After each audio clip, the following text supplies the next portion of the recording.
What is up, my Majin Buu crew? It's your boy, King Majin, coming back at you guys with another video. And if you don't already know, today is the day you've been waiting for. The day for my 3K special.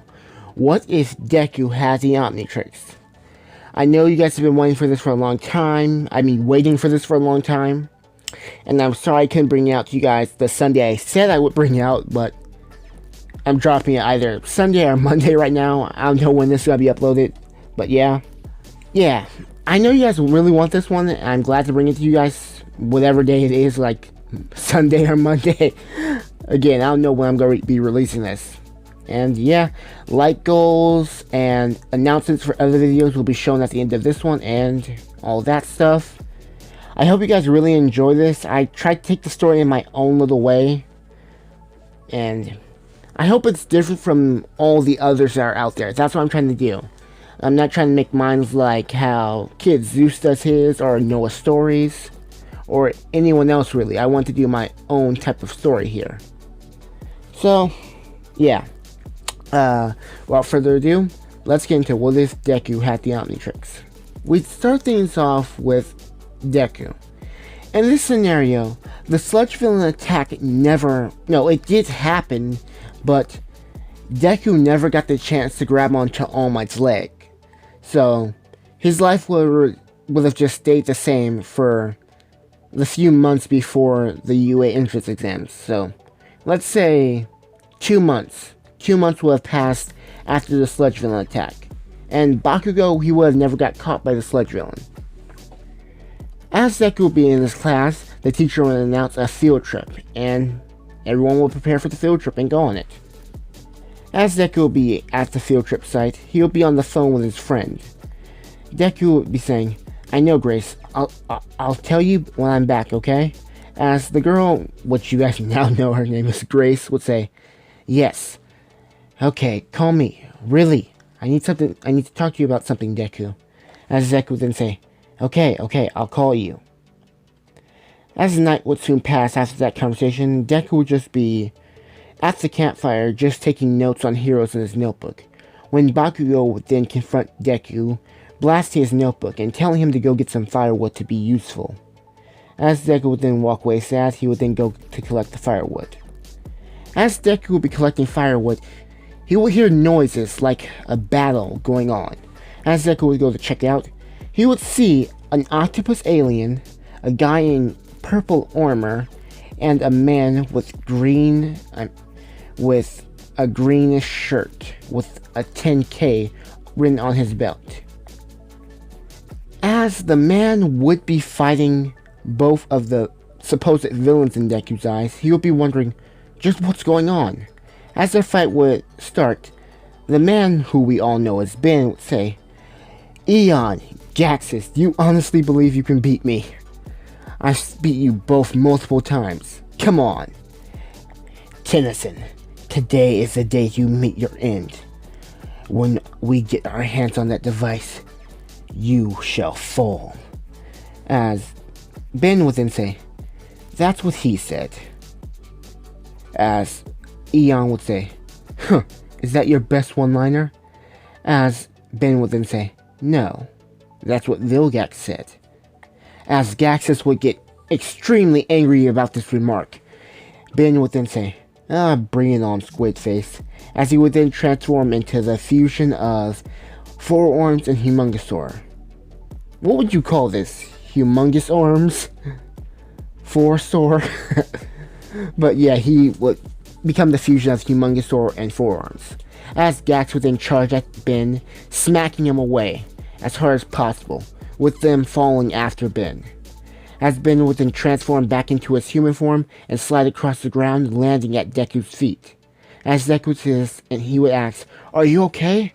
As Ben would then say, "Never better, kid. You better get out of here."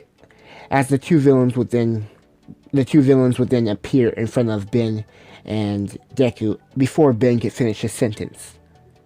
As Gax would then say, "Collect the Omnitrix, Eon." As Eon would then say, "I'm not your underling." As Vilgax would then say, "Sure, now get it." as Deku would then jump in front of them saying, "Stay away, villains," as Gaxus would then say, "Take care of the child," and collect the device. As Deku would then look at what Ben's holding, he would then grab it, running off with it, as Ben would then say, "Kid, are you crazy? Get back here," as both Gaxus and Eon would then chase after Deku, saying, "Don't let him use that device." As Deku would be running, he would then stop for a minute hiding behind a tree. He would see a button on the device, and he would click it, with it revealing an Omnitrix. As Deku would then say, "What's the deal with this watch? Why is it here?" As Deku would then look at it closely, when it would then jump onto his wrist. As Deku would then say, "What's going on?" As he would be shaking his wrists fiercely. As he would be shaking it, Gaxus and Eon would appear behind him, saying, "He put it on." As Eon would then say, "No matter. All we need to do is take that hand." As Deku would then say, "Take my hand?" As he would get extremely terrified about this statement. Ben would come out of nowhere telling the kid to slam down on it. As Gaxus would then say, "Get him before he can," as they would charge at Deku. As Deku would hear what Ben said, he would smack down on the Omnitrix, transforming into Cannon Bolt. As Deku would then say, "What's going on?" As Ben would then say, "I had the same reaction, kid." As Ben would then slam down on his Omnitrix, turning it into Atomics. Yeah, Atomics is probably one of Ben 10,000's strongest transformations. BTW. As Gaxus would then see this, telling Eon to take care of Tennyson. As Eon would then tell him, "I am not your lackey." As Gaxus would then say, "Shut up and do it." As Ben would then hit them with Atomix' energy, sending them flying. As he would then go up to Izuku or Deku, he would then say, "How do you feel?" As Deku would then say, "I feel weird. What's going on?" As Ben would then say, "It's fine. You'll get used to it." As he would then slam down on his Omnitrix, turning into Clockwork. As Clockwork would then say, "Kid, I'm pretty busy right now. These guys are a universal threat, so I'll let you hold on to this for a while I take care of them." As Deku would then say, Wait. What's going on here?" As he would then say, "When I see you again, I'll explain. Later, kid." As Ben would then go to fight Gaxus and Eon with Clockwork. As Eon would then shoot a time ray, as Ben would then shoot a time ray as well, causing a huge explosion to go off, sending all three of them hurtling through time. As Deku would then, limp out or waddle out of the clearing, he would then say, "What just happened?" As he would then think, "Am I gonna be like this forever? Is this my quirk? No, that doesn't make any sense. When I slammed down on that device, it turned me into this. Huh. Will I be able to turn back?" As he would then fall on his back. As he would then say, "I can't get up." As he would then transform back into his human form. As he would then say, "What is this thing?" looking at his wrist. As he would then head back into camp, just observing the device, Bakugo would confront him saying, "What took you so long, nerd?" As Deku would then say, "There were these, and oh." As Bakugo would then say, "I don't care. Did you bring the firewood?" As Deku would then say, "No." As Bakugo would then say, "Useless Izuku. Get out of my way," pushing Deku down to the ground as he would pass by him. As Deku would then be just a little bit bummed by this, he would then cheer up a little bit. As the rest of the camp trip will go on, he will just be observing the device even more, trying to figure out how it works. He isn't even able to open it yet, only that one time for some reason. As the field trip would end, Deku would then head home, and he would spend he would have just got home a while ago. He would then go home and research this device, looking for information about it, only finding a connection between someone named Ben Tennyson, aka 10,000, a hero, not a well-known hero, but a hero nonetheless. As Deku would research him more, he would find out that 10,000 is capable of transforming. Most people think it's a transformation quirk, but now Deku realizes that it's this device that gives him his powers. As he would then begin to research more, he would find a connection between Lucky Girl and 11, or Kevin Levin. As he would then say, why do they have a connection with him? As Deku would then be getting tired because it's really late, he would then go to sleep. Waking up the next morning, preparing to research more about the connection between Lucky Girl and Kevin Levin, Kevin E11. As he would begin to try to do this, his mom would then say, Izuku, Grace is here. As Deku would then say, oh. As Deku would then go into the living room to meet Grace. As she would then say, I told you to call me when you got back. As Deku would then say, sorry, it was really late. As Grace would then say, no, you promised that you would call me the moment you got back from that camping trip. As Deku would then say, I'm sorry, but a lot of stuff happened, and I kinda forgot. As Inko would then say, I'll go get you guys something to drink.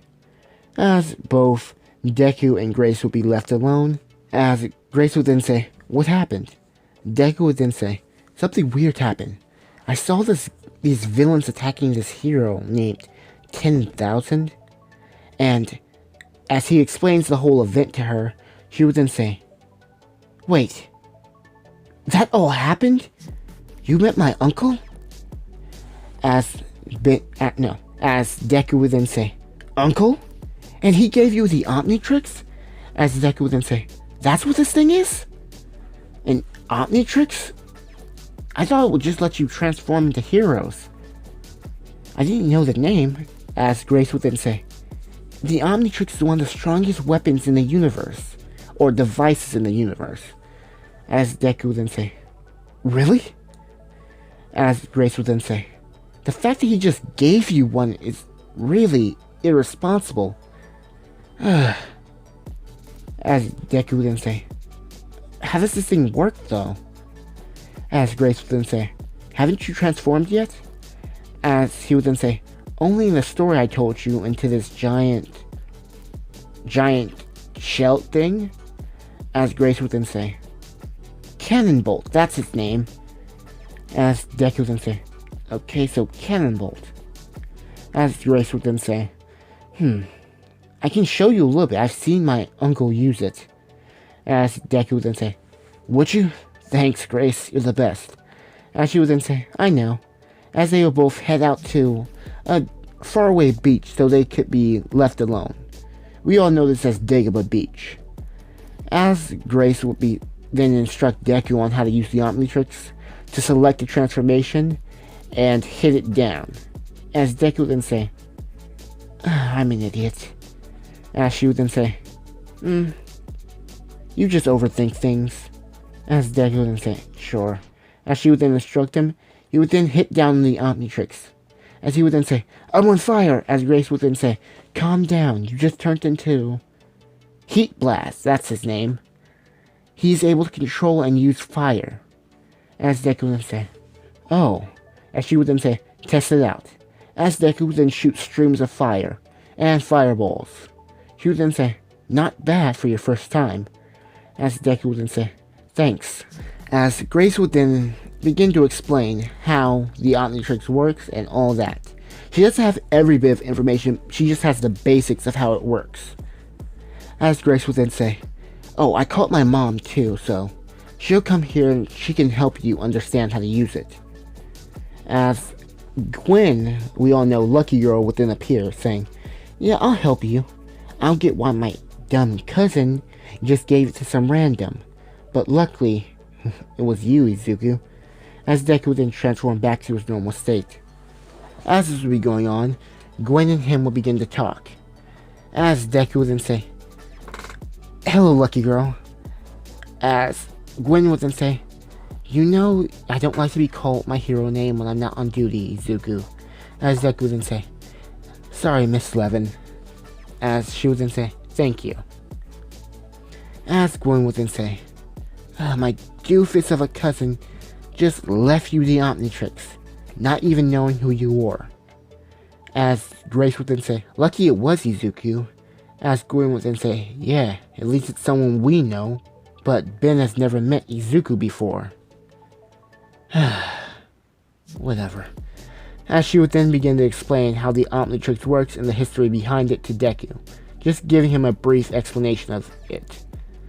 As she would then say, I need to get in contact with my doofus of a cousin, but I think it was good you got the Omnitrix, Izuku. As Deku would then say, thank you, Miss Levin. As she would then say, maybe I can teach you how to use it. Me and Kevin both. As Deku would then say, gulping a little bit, saying, Mr. Levin. As she would then say, yes. As Deku would then say, oh, thanks. I will really appreciate it. As Deku would then sigh a little bit because he's a little bit afraid of Levin or Kevin E11. As this would be going on, she would then say, oh, one more thing. Try calibrating it. As Deku would then say, what? All you have to do is Omnitrix recalibration mode. As Deku would then say, that's all? As she would then say, there's more. You have to put in your name, and that's pretty much it. As Deku would then say, Omnitrix recalibration mode, Izuku Midoriya, aka Deku. As Deku will be waiting, the Omnitrix would glow, turning into a lighter shade of turquoise. That's what I believe the color to be, turquoise. As she would then say, good. Now, let's see the aliens you have. As Deku would then begin to scroll through the list. He would scroll and he would show Gwen Forearms, Fast Track, Brainstorm, Echo Echo, Jet Ray, Buzz Shock, Cannon Bolt, Heat Blast, Pixie Dust, and Weevil. As Gwen would then see this, she would then say, you got a few decent ones. Some of the classics and some of the newer ones. As Grace would then say, good for you, Deku. As Deku would then say, thanks, I just need to figure out how to use them all now. As Gwen would then say, yep. As Deku would then say, do you have any ideas on how they all work? As Gwen would then say, I've seen all of them in action, but Kevin has more experience fighting against them. As Deku would then say, why does he have more experience fighting against them? As Kevin would then appear saying, because I used to fight Ben on a regular basis, and I was the one who tested his aliens with him. As Deku would then say, oh yeah, aliens. All this stuff is gonna be a lot to get used to. As Grace would then say, by the way, I'm an alien. As Deku would then say, what? As Kevin would then say, yep, they're aliens. As Deku would then say, are you an alien? As Kevin would then say, I'm an Osmosian. You could say that I have a quirk. Because if you don't know this, it was stated in Ben 10 Omniverse that Kevin wasn't an alien, that was just all put into his head that he was an alien or something like that. But he's actually human, just human with superpowers. So yeah, if I'm getting this wrong, if I'm getting my information mixed up, tell me, but that's the information I have, so I'm going with it. As Kevin would then explain how they're aliens and their species is called Anodites. As Grace would then say, that was the thing I was going to tell you. I was going to tell you about all of this, but now you've become a part of it. As Deku would then say, yep. As Kevin would then say, enough talk. Let's get into it, kid. As Deku would then say, okay, sir. Because, like I said earlier, Deku was a little bit afraid of Kevin. As Kevin would then say, stop being so stiff, slapping Deku on the back, saying, we're gonna have a fun time. As Deku would then gulp again, saying, sure. 5 months later, Deku would be on Degua Beach after cleaning it with his aliens. It didn't take too much time, but after he had cleaned it, he would begin sparring with Grace, with her throwing mana spears at Deku as he would be running with Fast Track, dodging all of them. As he would then get close enough to Grace, he would then transform into Echo Echo, becoming 3 different versions 3 different echoes, using his sonics blasting her down to the ground. As she would be down on the ground, Deku would then help her up, transforming back into his human form, with Grace saying that he did a good job. As Grace would then say, "It's been 5 months and you've already gotten this good.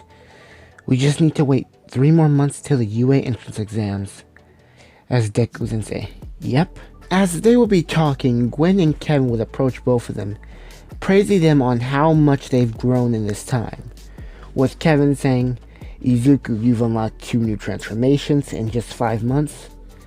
As Deku would be happy about this, and in this time his transformations, he can at least transform 5 times in quick succession, like 5 times in a row, then having the Omnitrix powered down for an unspecified amount of time.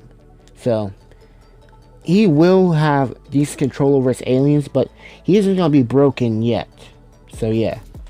As Kevin would say this, he would then tell Midoriya, as Kevin would then say, "It's time for you to meet the idiot who gave you that watch." As he would then say, "Mr. Tennyson?" As Ben would then come around the corner saying, "I'm not an idiot. I gave it to a good kid." As both Kevin and Gwen would then say, "You didn't even know who he was. It was lucky he knew us, or we knew him." Ugh. As Gwen would then say, "You're still so irresponsible, Ben." As Ben would then say, "Calm down, it all worked out in the end." As they would all sigh at this remark. As Ben would then approach them, he would go up to Grace, hugging her, saying, "How's my favorite niece?" As she would then say, "I'm your only niece." As Ben would then say, "Yep, that's why you're my favorite." As she would then laugh at this, and she would hug her uncle back. As Ben would then approach Midoriya, saying, "You've done pretty well with the Omnitrix. I was watching your fight earlier. Not bad." As Deku would then say, "Thank you, sir." As Deku would then say, "Are you here to take it?" As Ben would then say, "No, I think it's in good hands." As Deku would then say, "Thank you. I won't let you down." As Ben would then say, "You better not." As Deku would then say, "Can you teach me how to use it?" As Ben would then say, "You'll need to figure that out on your own, the same way I did. But I will instruct you a little bit on how to fight with the Omnitrix."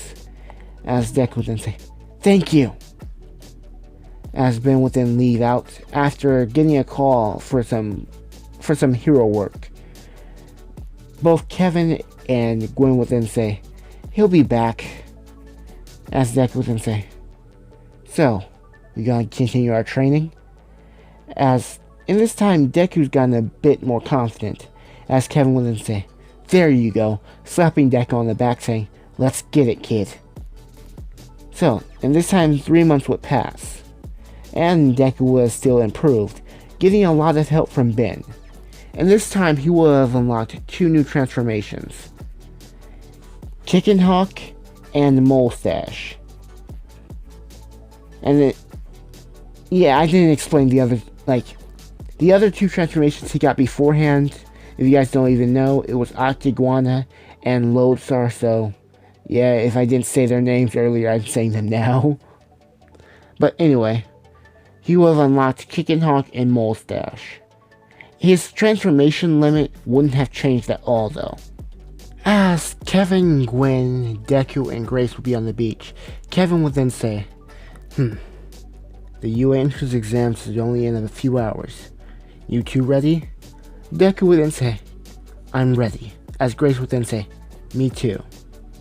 Kevin would then say, "I wish you guys the best of luck. Make us proud." As both Deku and Grace would then leave, heading to the UA entrance exams. As they would be going through the gates, they would see Bakugo, with Bakugo just scowling at Deku. And Grace would then step in front of Deku saying, "You have a problem, Kachan?" In this story, Kachan and Grace know each other because ever since Deku was a kid, she's been the one protecting Deku from bullies and stuff. So, I need to mention that. As Bakugo would then say, Leave me alone. As Bakugo would then say, quiet. As Bakugo would then say, quiet, banana head. As she would then say, banana head. As Deku would then say, calm down. We know how he is. As Grace would then say, okay, I'll calm down. As Bakugo would then leave out.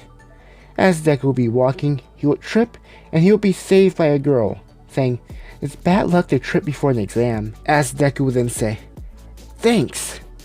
He wouldn't be as nervous talking to Ochako, but he would still be nervous talking to her. As both Ochako and Deku would start up a conversation, with Ochako basically just leading the conversation as Deku would just be saying yes. As this would be going on, Grace would then say, we're gonna be late, come on. As she would then walk off, with Deku saying goodbye to Ochako. As he would be walking away, she would then notice something on her wrist and stop Deku saying, where'd you get that? As Deku would then say, oh, this just helps to use my quirk. He's making it, that will be the excuse he tells people for how he uses the Omnitrix. As she would then say, I've seen that before. As Deku would then be getting a little bit creeped out by this. Not creeped out, but worried about this, and he would then just walk away. As she would then try to stop him, he would walk away. As she would then say, that watch looks exactly like hers. Huh. As Deku would then enter the examination hall, or the examination hall or whatever, he would be set next to Bakugo, and the same stuff like the original canon would happen, with President Mike explaining the robots and Ida calling him out on the missing one, and him just telling him that's just the robots getting in his way. Deku would still be called out for muttering because it's only been 10 months. Deku's still Deku, just a little bit more confident in his abilities now. As this would be going on, they would go to the training ground to prepare for the next part of the test. Everyone would be getting prepared for it, as Deku would then see Ochako. As he would then see her, she would then prepare to go talk to him, as he would be thinking, what? As this would be going on, Ida would step in front of Ochako this time to prevent her from talking to Deku. As Ida would stop Ochako, he would ask her what is she trying to do. Is she trying to make him fail? As she would then say, no, I just want to talk to him. As Ida would then say, focus on yourself. This is an exam, not a playground. As Ochako would then say, oh, sorry. As she would then yell out to Izuku, can we talk later? As Deku would then look away for a bit. As this would be going on, Deku would be thinking, why does she want to talk to me, and what does she know about the watch? This is weird. As this would be going on, President Mike would then come out, announcing that there are no countdowns in real battles. As Deku would hear this, everyone would start to run ahead of him. He would then transform into Fast Track, storming into the testing area. As Ida would watch this, and Ochako would watch this, Ida would think, he's much faster than I am. As Ochako would think, it's exactly the same. As this would be going on, they would be, thinking that.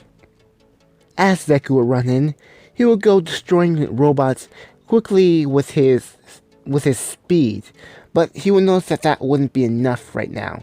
He would then notice that the robots are, robots, and turn into Lodestar, destroying them with minimal effort.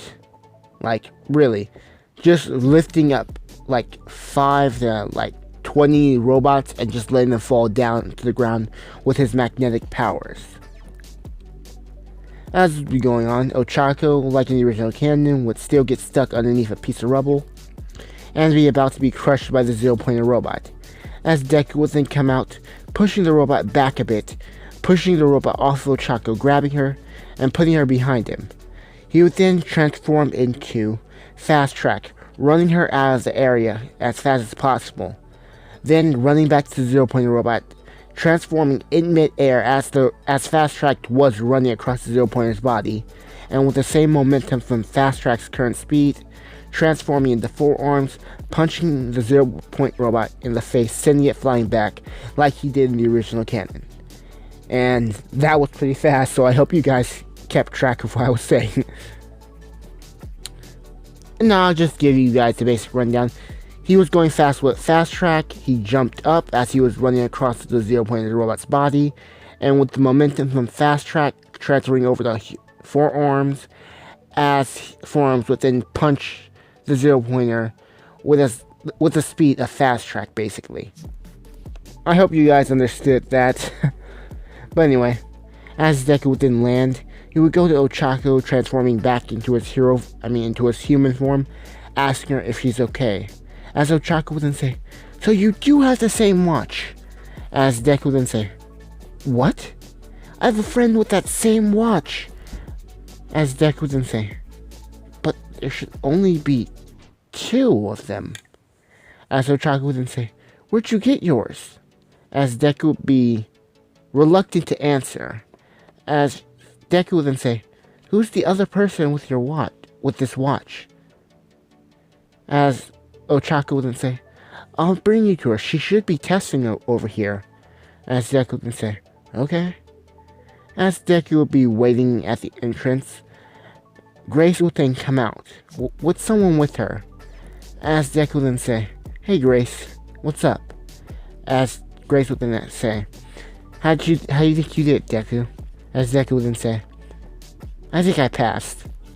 As the both of them would then high five, with Deku seeing someone behind her, asking, "Who's this?" As Ochako would then say, "That's my friend." As the girl would then pop up saying, "Hi, my name's Jin." As Deku would then say, "Nice to meet you, Jin." As she would then say, "Jin Tennyson." "Did you say Tennyson?" As Grace would then say, "Yep, this is Uncle Ben's daughter, aka my cousin." As Deku would then say, "I didn't even know he had a kid."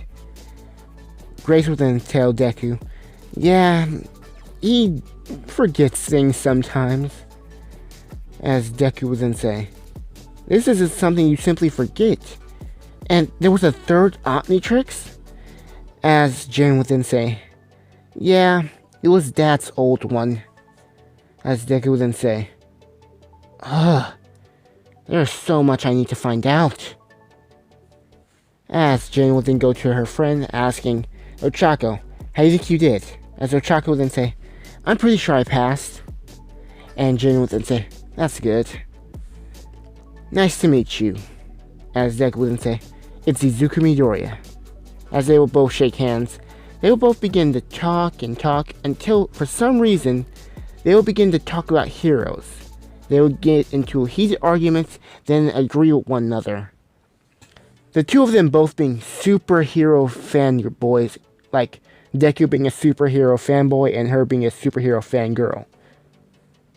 As they will be talking, both of their friends will pull them away from each other, telling them to calm down a bit. As Jin will then say, "I gotta go. I promised my mom to be back after the test." As Deku will then say, "Well, I'll see you at UA." As she would then say, "Yeah." A few days will pass after that interaction, and Deku will be waiting for his letter from UA. As his mom would then call him out of the room, he would notice Grace there as well. As Grace would then say, "I came by to open my letter with you." As Inko would then hold up Deku's letter, handing it to him. As she would then leave, giving them their privacy. Grace would then say, "I'll go first." As she would then open her letter, seeing All Might. All Might would announce that she got 45 villain points and 30 rescue points, putting her in 3rd place. As she would then say, "I did it." As she would then just be smiling, as Deku would then say, "Time for my letter." He would open it and All Might would say, "Young Midoriya, you have 112 villain points and 74 hero points. Welcome to the Hero Academia." As Deku would then hug As Deku would then hug Grace, being just overwhelmed with emotion at this point, with her blushing a bit, saying, "Let go, come on, let go, you're squeezing me." As Deku would then say, "I'm just so excited. We're going to be going to UA together." As she would then say, "Yeah, we are." A little bit of time would pass and Deku would be getting into his UA uniform. He would then go out to meet Grace, who had decided to come walk with him to UA. As the two of them would leave and just, well, walk to UA, they would just be passing by UA talking for a bit. As they would then see a giant door with 1A written on it. As they would both look at each other saying, "We're in the same class, is that good?" As Deku would then say, "Yeah." As they would enter, they would see Bakugo and Ida arguing about Bakugo having his feet on the desk and Bakugo threatening Ida. As Ida would then notice something, he would then say, "Oh, it's you." As Ida would then introduce himself, saying, "Hello, I am Ida Tenya from the Some," as Deku would then interrupt him saying, "I know, I heard," remembering the conversation that he just had with him and Bakugo. As Ida would then say, "Oh, okay." And then he would give his whole thing about how Deku is a much better student than he is. As they would be talking, someone will come up behind them. Not someone's. This would be Ochako and Jin. As they would come up behind them, Jin would then greet her cousin and Deku. As Deku would then say, "Hey guys." As they will all begin to talk for a minute, Aizawa would then appear out of nowhere, scaring them all, telling them to sit down now. As they will be wondering who's this guy, he would then announce himself as their homeroom teacher, as everyone would be shocked by this realization. As Aizawa would be getting the class sit down, he would say, "It took you guys 8 seconds to shut up. That won't do. Time is precious. Get on your sports uniforms and meet me outside." As Eraserhead would be waiting for them outside, everyone would come out of the locker rooms fully dressed in their sports uniforms. As Eraserhead would look at Izuku and Jin, telling them, "You two got the 2 highest scores on the entrance exams." As Deku would then say, I thought I got the highest score." As Aizawa would then say, "You both tied." As Jin would then say, "Oh, that's cool." As Deku would then say, "We tied? Huh, that's weird." "Yeah, it's weird. Both of you will step up to demonstrate the ball throw." As Jin would then say, "Okay, I got this." As Ida, Jin, and Bakugo will be watching this, with Bakugo saying, "How did that damn nerd get the top score? He must have cheated." That quirkless loser. As Ida would then say, "He has a quirk?" As Bakugo would then say, "What?" As Grace would then say, "Yep, he has a quirk." As Bakugo would then say, "Since when?" Just getting angry at the fact that Izuku either had a quirk this whole time or recently got one. But he would still be thinking, "It can't be that good. I'm still stronger." That's what he's thinking. As both Deku and Jin would step up to the plate, Deku would let Jin go first, with her grabbing the ball in her hand and slamming down on her Omnitrix, becoming Wrath.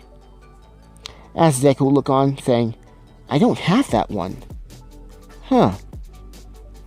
As he would see this, he would think, "This might be a strong one. I wonder if there's a way for me to unlock it. I'll ask Jin later."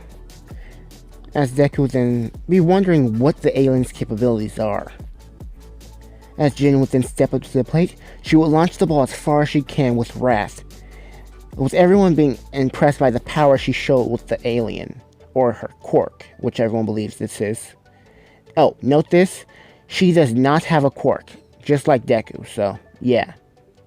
As Jin would then power down, turning back into her human form, Aizawa would then show the score for her throw, showing that she got 1,050 meters.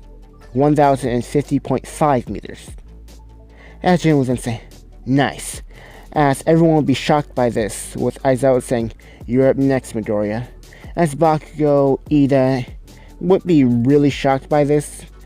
Grace wouldn't be shocked because that's her cousin and she knows, like, almost all the stuff about the Omnitrix and how powerful it makes someone when they have it. But Ida and Bakugo would just be really impressed and shocked by the power they've just seen. As Deku would then step up to the plate, stepping in front of Grace, taking the ball from Mr. Aizawa, and preparing to launch it as far as he can. He would then switch on the Omnitrix, turning it into 4 arms, shocking everyone with the size of this alien, and the fact that they both possess a similar quirk. As Jin would then say, 4 arms, nice choice. One of Dad's classics. As Bakugo would be like, since when can he do that? As Grace would then say, since now, Bakugo. Now watch this. As Deku would then wind back his arm, flinging it in the ball as hard as he can. Going back into his human form after the ball had, went out of sight, while Aizawa holding up his score, showing him that he got 1,300.1 meters. As everyone would be like, that's even higher than her score. That's incredible. This seems like it's gonna be fun. And Aizawa would then mention how, if they don't take this seriously, they will all be, like the person who comes in last will be expelled. As Bakugo would then see Deku walking back, he would then come to attack him, saying, how the hell did you get that power, Deku? As he would come to attack Deku, Deku would be preparing to slam down on the Omnitrix, as Grace would then come, blocking Bakugo's explosion, with Mr. Aizawa canceling Bakugo's quirk, just pinning him down with his scarf, as Deku would then say, you're Eraserhead! With everyone realizing that this is a hero, a pretty known hero. As Eraserhead would then say, you do that again, and I will expel you on the spot. As Bakugo would then walk away, trying to calm down, but he wouldn't attack Deku again because he doesn't want to be expelled. As Jin would then say, man, that guy is intense. As Deku would then say, he just has a lot of pride. As Grace would then say, stop defending him, he's a jerk. As Deku would then rub the back of his head, saying, calm down, you guys, it's not that big of a deal. As Grace would then sigh. As Jin would then say, nice job for beating my score, Deku. As Deku would then say, thanks, Jin. By the way, what was that alien you used? Jin would then say, its name is Wrath. It's one of the stronger transformations in my Omnitrix. As Deku would then say, how many transformations do you have? As Jin would then say, let's talk about that later, and let's focus on this, okay? As Deku would then say, yeah, you're right. As Aizawa would then call them up to do the race, as both Jin and Deku would step next to one another. They would both slam down on their Omnitrixes, with Deku becoming Fast Track and Jin becoming XLR8. As both of them would then race at one another, Aizawa would then mention how the scores were basically identical, with Deku admitting Jin won in his eyes, because, if you didn't know, Accelerate is faster than Fast Track, so Jin did win this race. As Jin would then say, yeah, I won this round. As Deku would then say, yeah. The next round would be the jump pit, or the long jump or whatever, with both Deku and Jin slamming down their Omnitrixes, becoming Heat Blast and Crash Hopper. With both of them looking at each other, with Deku saying, I meant to become Jet Ray. As Jin would then say, I was going to try and turn into Astrodactyl. As they would both just use their own abilities, like Crash Hopper jumping over the entire pit, and Deku using Heat Blast with flames to jump over the entire pit. As this will all come to an end, the two people that would have got the highest on all the tests would be Deku and Jin, with Deku having a slight edge, coming in first place out of everyone. As everyone would be shocked by this, especially Bakugo, Aizawa would then mention that no one will be getting expelled, because he does see potential in this class, so he isn't expelling anyone. As the end of the day would come, both Deku, Grace, Jin, Ida, and Ochako would be walking home, with Jin saying, hey Deku, as Deku would then say, oh yeah, that's not my name. As Jin would then say, what? That guy kept calling you it. Bakugo, was it? As Deku would then say, yeah, that's just a name Kachan gave me to make fun of me. As Jin would then say, huh, I like it though. It sounds like a name that says you can do anything. As Deku would then say, Deku it is. As Grace would then look at Deku really skeptically, like, really? Did you just change? She would just be annoyed by this. As Ochako would then say, I agree. Deku's a great name. As Deku would then say, okay. As Deku would then decide that as his name. As Jin would then say, oh yeah, you asked me how many aliens I had. As Deku would then say, yeah, can you show me? As Jin would then show Deku all of her aliens. Jin would have Frankenshock, Bullfrag, Jerry-Rig, Astrodactyl, Swampfire, Wrath, Heat Blast, Pixie Dust, XLR8, and Mummy. I think it's Tangler, that's his name. So yeah, she would have these guys. As Deku would then say, nice, as she would then show him the other aliens she had unlocked over her training with her dad, being Blitzwolfer, Crash Hopper, and Nanomech. As Deku would then say, you got some good ones. I don't even have most of those. As Jin would then say, show me what you have. As Deku would then show her his aliens. Showing Four Arms, Brainstorm, Fast Track, Echo Echo, Jet Ray, Cannonbolt, Buzzshock, Heat Blast, Pixie Dust, and Weevil. And Kickenhawk, Molestache, Octaguana, and Lodestar. As she would then say, you got a pretty good selection. As Deku would then say, you do too. I wonder if we can unlock each other's aliens. As Jin would then say, maybe. We can give it a try. As Deku would then say, so how do you do it? As Jin would then say, I don't know, how do you do it? As they will both look on, shocked, saying, they never told them how to unlock more aliens. Like they never told them about how the way the Omnitrix collects DNA, so they don't know that if they just touch one another or something like that, that they can unlock their aliens. They don't know that yet. So yeah. The next day would then pass where all of them would be in class just talking and stuff, where All Might would then come through the door saying, it is I, All Might, coming through the door like a hero. As All Might would then go up to the podium and begin to talk, Deku Jin will begin to fan out over All Might, because remember, in this timeline, Deku never met All Might, never learned the secret of One for All and all that, so this is his first real meeting with All Might, and he's just geeking out about it. Him and Jin are geeking out about it, as All Might would then say, today we will be doing heroes training, as he would then tell them to go get dressed into their hero outfits. As all of Class A would have the same outfit, Deku would be wearing something completely different. He would be wearing Ben's jacket from Ben 10 Alien Force and Ultimate. Basically just that whole fit, but just with it being a different shade of green, and instead of the white outlining on the on the jacket, it's a green one, and instead of the 10, it's just the letter D. He would have just recently added that because, well, he wants Deku to be his hero name, so yeah. As everyone would then compliment his costume, saying that's pretty good. It's not that flashy though. As Deku would then see Grace's costume, as Deku would then say, it looks good on you. As Grace would then blush a little bit, as she would then say, I like your costume too. As Ochako would then say, yeah, I like both of yours. Mine is really tight. As Deku would then say, yeah, blushing a little bit, looking away. As Grace would then pinch him in his sides, with Deku saying, why'd you do that? As Grace would then say, no reason, I just want to pinch you. Pouting a little bit as she had said that. After this, Jin would then come out, with Deku saying, I like yours, it's pretty simple too.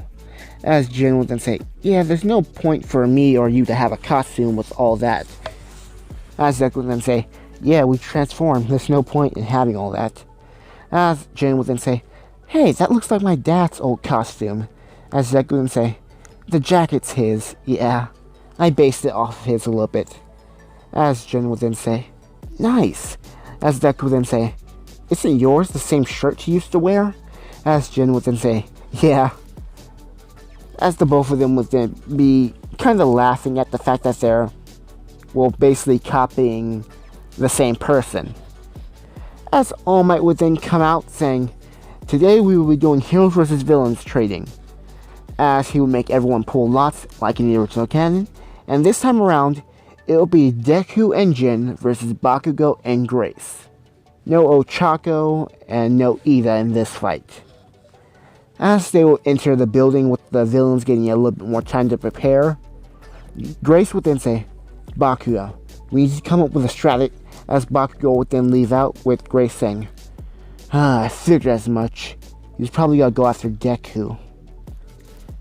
What an idiot. Because of him we might actually fail. As Grace would then say, whatever. As she would then hold up her hands, casting incantations around the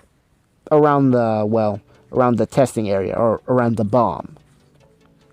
As Deku and Jin would be talking, Deku would then say, how many times can you transform, Jin?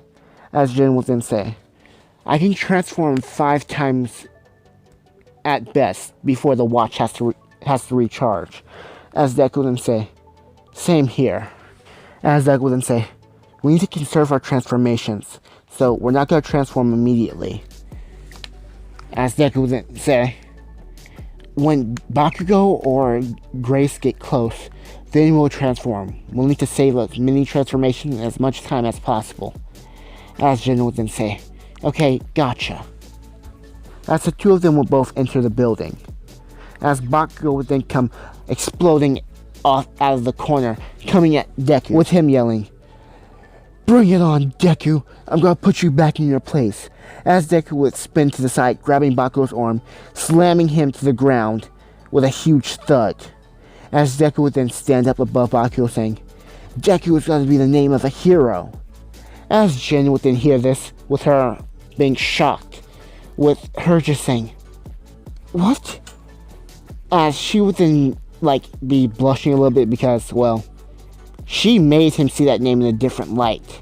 As she would then just be left in shock about what she just saw. As she would see this, she would then smile, saying, nice work, Deku. We cut to the people in the monitoring room. As Ochako would be looking on, saying, good job, Deku. As Kaminari would then say, yeah, that was pretty good. Kirishima would then say, that's so manly. Even without his quirk, he can still fight. As they will all just be praising Deku on his sheer skill. As Bakugo would get up, Deku would then motion Jin to transform, as they would both slam down on their Omnitrixes.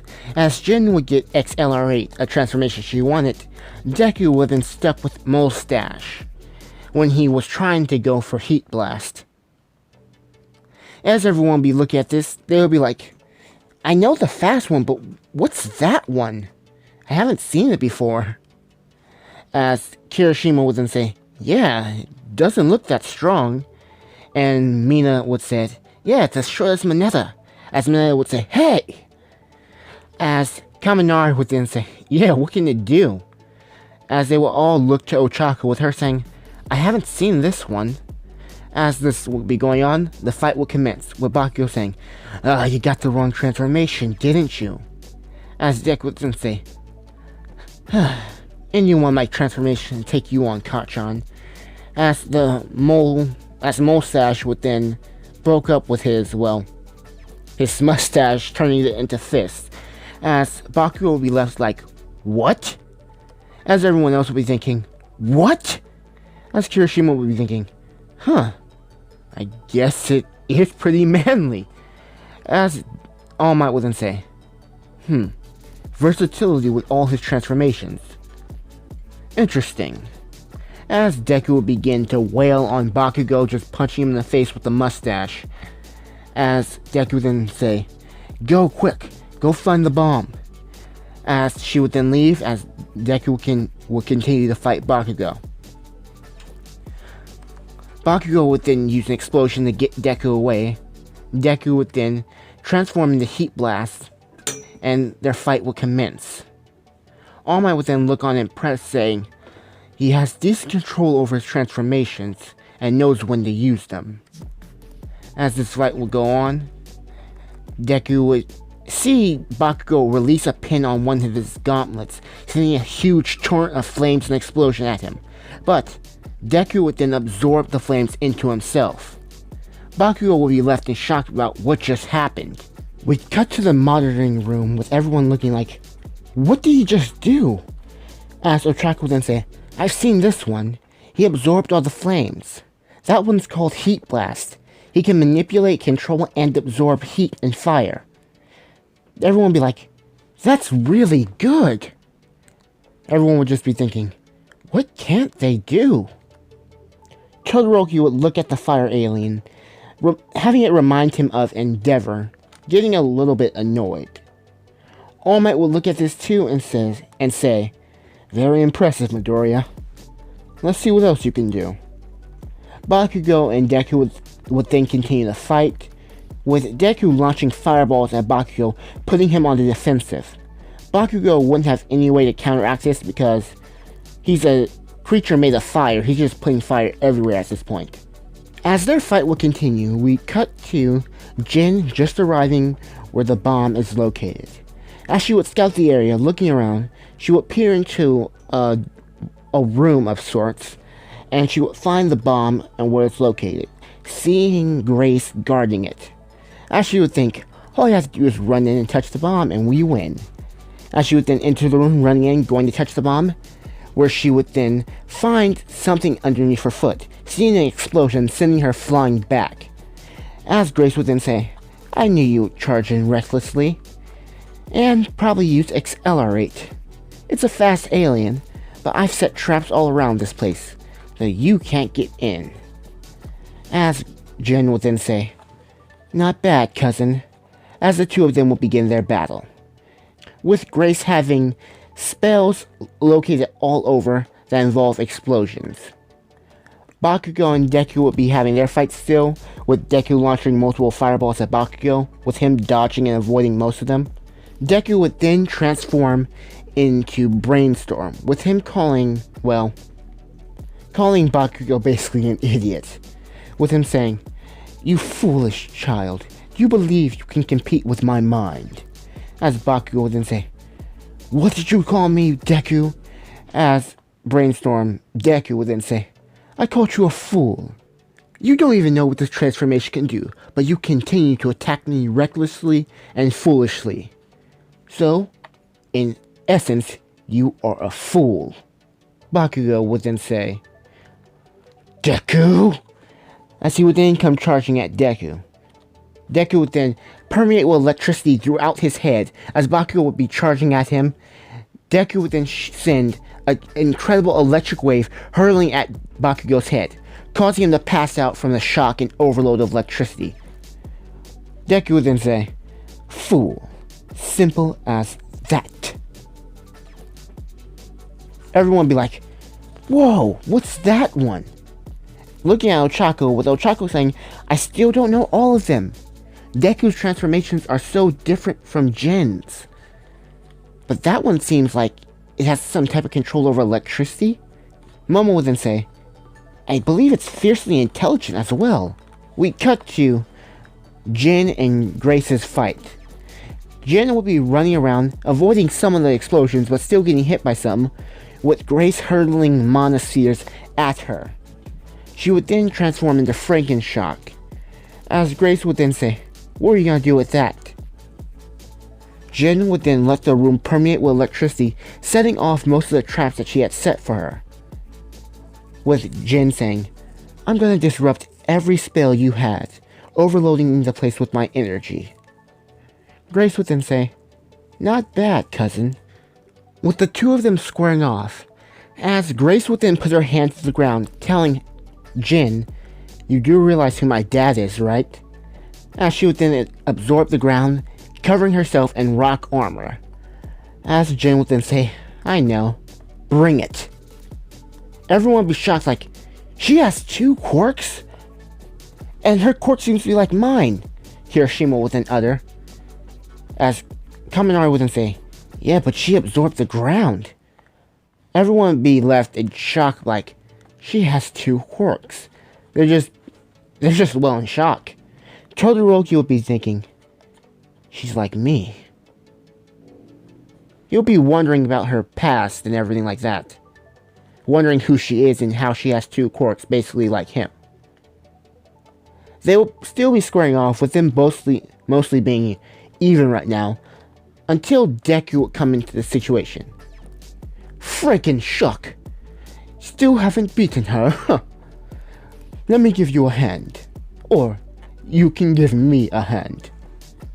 Frickin' shock, Jin would then say, okay, Deku, let's do it. As they will both permeate with electricity, with Franken Shock pouring her electricity into Brainstorm, causing his power to spike. Deku, Brainstorm, will then shoot a large amount of electricity at Grace.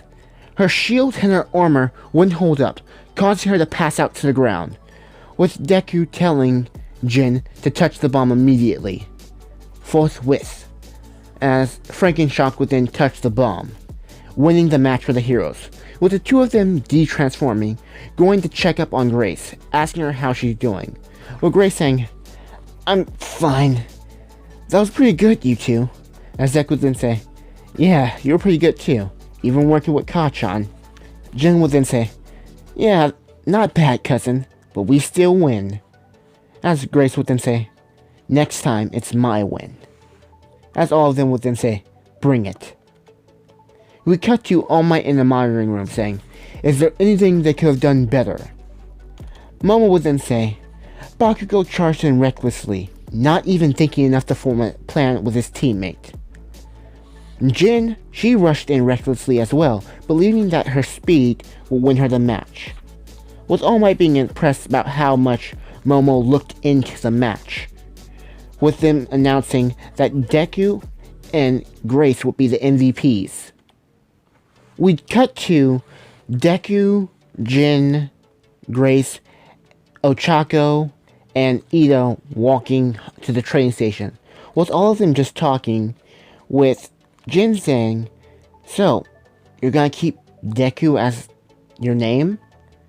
Deku would then say, yeah, you make me feel a different meaning for that name. As Jin would then blush a little saying, oh, well, okay.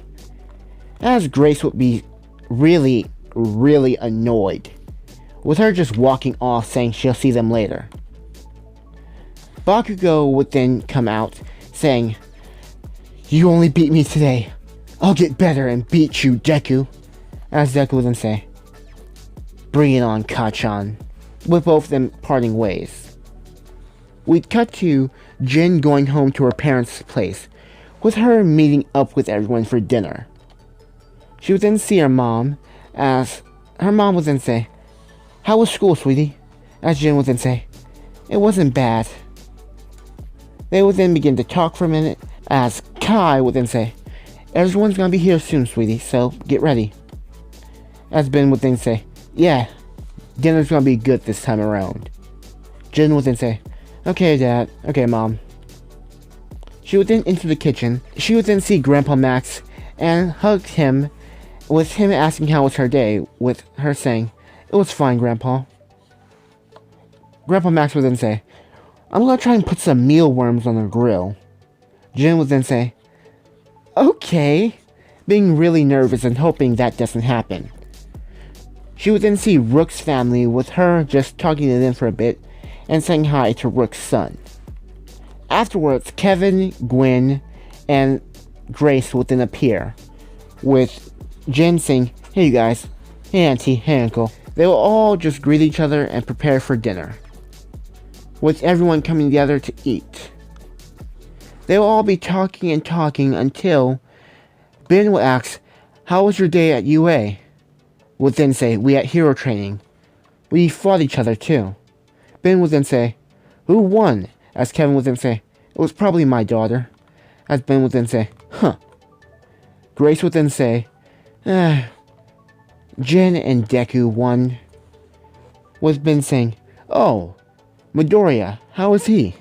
As Jin would then say, he's great. with Ben noticing something. He's great. And Kai saying, is he now? Yeah, he is. As she would sigh, with Grace being visibly annoyed. Kai would then ask, what's happened? We are competing in the Heroes vs. Villains test, and this guy named Bakugo came at us. Not even using the Omnitrix, he grabbed him and slammed him on the floor, announcing that his name is Deku, and Deku is the name of a hero. And the only reason he decided to pick that name was because I said so. And I think that's kind of cute. As Kai and Ben would then say, oh, I knew Midoriya was a good kid. Grace would then say, yeah, he picked the name because of you. As Jin would then say, would you mind if I asked him out? As Grace would then say, I really would. Oh, I'm sorry, are you two dating? As Grace would then say, no, we're not dating.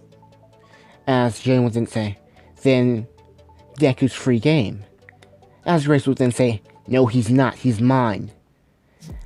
Jin would then reply with, he's yours, but you don't even have the guts to tell him how you feel. Grace would then just get really mad at Jin and say, you don't even know him. Jin would then say, I can get to know him. He seems like a really good guy, and this is the first time I felt this way about someone. And I'm not gonna back down, Grace. As the two of them would get into a heated argument, both Asmith and Albedo would then appear for some reason, with them saying, we came for the dinner party. As Ben would then say, one moment, you guys. At this time, Rook and his family would leave on important business, as Grandpa Max would then go to check the grill, as both Grace and Jin would still be arguing. And note, Jin is short for Jennifer. So, just gonna explain that. They would continue to argue as both Ben, Gwen, Kai, and Kevin, Albedo, and Asmus would then begin to talk about what's going on. As they will begin to talk, Kevin would then say, Grace has had a crush on Deku for a few years now. She just hasn't had the courage to admit it. As Ben would then say, Midoriya sure is popular. As Kevin would then say, yeah. As Ben would then say, aren't you a little bit worried about your daughter dating? Kevin would then reply with, I know Midoriya, he's a good kid. If anyone I would want my daughter to date, it will be him. Plus, he's a bit of a wuss, so I know he won't try anything. As Gwen would then say, yeah, and he's ultimately a really good kid. He wants to inspire to be a great hero. As Kai would then say, okay, what type of hero does he want to be? As Gwen would then say, why don't you ask him? The argument with Grace and Jin would still be going on, as Kai would then say, wait, ask him? When will I have the chance to do that? As Kevin and Gwen say, we invited him over. As Deku would then come in saying, the door was unlocked and I heard voices, so I thought I could just come in. As Grace would then say, Deku? What are you doing here? As Jin would then push her aside saying, hey Deku, walk into my home. As Deku would then say, oh, hey Jin, you guys are having a dinner party, I was told? As Jin would then say, yep, come on in, come have a plate. As Deku would then say, oh, thanks for inviting me. As Deku would begin to eat, everyone would just be, well, staring at the two girls just huddling over Deku, with Deku saying, is everything okay? As Deku would be talking, he would notice two small creatures. As Deku would then say, hi, my name's Izuku Midoriya. As Myth would then say, I know who you are. You're the one Ben gave the Omnitrix to. As Albedo would then say, another kid. But from what we've heard, you're much better than Ben was at his age. As Ben would then say, hey, come on, I did pretty well. As Albedo would then say, you weren't the smartest. And Ben would then say, you were evil back then. As Albedo would then say, people change, and you gave me the chance to change, Tennyson. Hey kid, Asmus would then say, Have you even unlocked the new features of this Omnitrix? As Deku would then say, I transform into aliens? And that's pretty much it. I don't know any other features. Ugh, this kid's slow. This Omnitrix contains the perfected versions of every Omnitrix I've ever created. You could do so much more than Ben could with that old Omnitrix. As Jin would then say, old?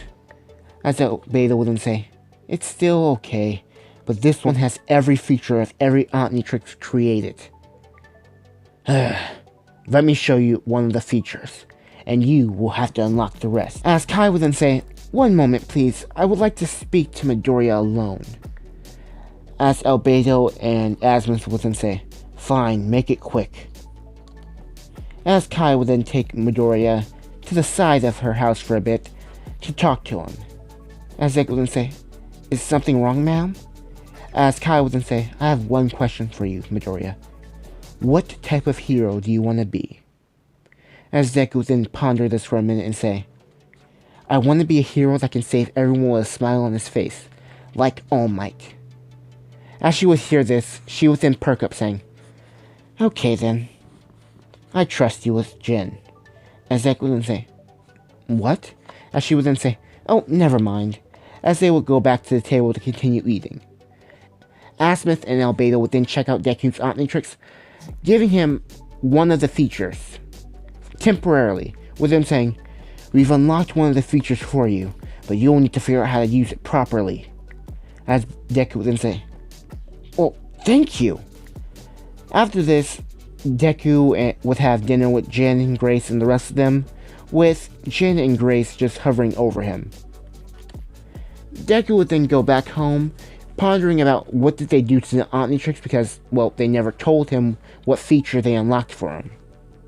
As this would be going on, Deku would, be back home, and he would see Inko. As the two of them would start to talk about what happened, as Deku would then say, Jin's mom said something weird. She said she'd trust me with Jin. As Inko would be thinking, Grace, it looks like you have some competition. I wish you the best of luck. As Deku would be wondering, what's up, Mom? Inko would then say, oh, it's nothing. I think you should go to sleep soon, Izuku. And Deku would say, yeah, night, Mom. Inko would then be left alone, saying, Jin, I really wish you the best of luck with my dense son. As Inko would then go to bed as well. Next day, Deku will wake up to head to UA. As he would be going to UA, he would get stopped by reporters, but he would just walk through them, just getting by them so they don't make him late for school. As Deku would be in his class, Mr. Aizawa, Eraserhead, will then announce that they will be doing something that will affect them for the rest of the school year, as everyone will be so scared thinking that they're gonna have to do another test to see if they're gonna get expelled, when Aizawa will then say, you're gonna need to pick a class representative. As Deku and his friends will be wondering who they're gonna pick, as Deku would then decide to vote for Grace as class president. In the end, it will be Deku and Momo becoming class president. Deku would become class president because of the amount of skill he showed in the Heroes vs. Villains test and everything else, with Momo getting vice rep for her commentary and understanding of the situation. Grace wouldn't become vice rep, just because I believe more people would vote for Momo in this situation because they saw her, how brilliant she was, and she looked like she was good for the position, so they just chose her instead. But it was close. It was one vote off from Grace. So yeah. As Jin and Grace would be thinking, I really want to be class rep with him, as the two of them will be looking at Deku with longing eyes. Grace would then say, back off, Jin. Jin would then reply with, make me, cuz. As they would both just growl at one another. They would then go to lunch where all of them would talk, and they would find out Ida is from a hero family. As when they hear Ida is the younger brother of Ingenium, both Jin and Deku would start to fan out over this, saying that they know about the hero and just ultimately fanning out over Ida being the brother of Ingenium. As they would fan out, Jin would then say, "You could technically say I'm from a hero family too." And Grace would then say, "Yeah, our family has a lot of heroes." As Ida would then say, "Like who?" Jin would then say, "My grandpa Max, and my dad, my aunt, and my uncle." As Grace would then say, "Yeah, my parents." Almost everyone in our family, you could say, is a hero. As Ida would then say, "Interesting. What were their hero names?" Grace would then say, "My dad is Kevin 11, and my mom is Lucky Girl." As Ida would then say, "I haven't heard of those names." As Jin would then say, "Yeah, they like to stay low-key.